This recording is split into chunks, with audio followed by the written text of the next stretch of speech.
ఇక్కడ ఏం సత్యం ధర్మం గెలిచింది.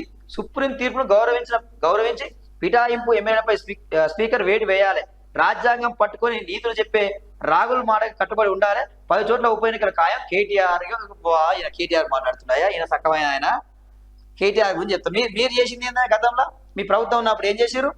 అసలు ఈ సత్యం ధర్మం గెలిచి ఈ సత్యం ధర్మం మాట్లాడి నీకు సిగ్గున ఆ నోరుని ఇంత పినాయిలేసి కడుక్కో.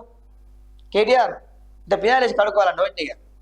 నువ్వు మాట్లాడుతున్నావు సత్యం ధర్మం గురించి. ఏం చేసిరా మీ పార్టీ ఉన్నప్పుడు? అరే మీరు సిపిఐలో వదలలే, టీడీపీలో వదిలిపెట్టలే, కాంగ్రెస్ వాళ్ళని వదిలిపెట్టలే.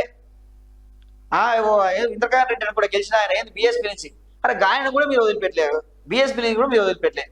అన్ని రాజకీయ పార్టీని మొత్తం అందరినీ మీరు భయపెట్టి భయపాదులకు గురి చేసి వాళ్ళకి ఇష్టం లేకున్నా మీరు గుంజుకొచ్చి ఏంది బర్లని గోర్లని సంతలు తోలుతాం చూడు, ఎట్లా తోలుతారు, హై హై హై హై హై అని తోలుతాం చూడు, కట్ట తోలిరు మీరు. ఆ మేడ కండవ కప్పి మొత్తం ఇక మీ పార్టీ చేసుకున్నారు. ఇక నువ్వు మాట్లాడుతున్నావు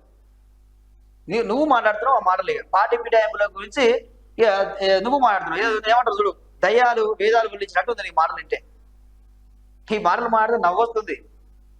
తప్పు చేసిందే మీరు. తెలంగాణలో పార్టీ పిటాయింపులు ప్రోత్సహించిందే మీరు.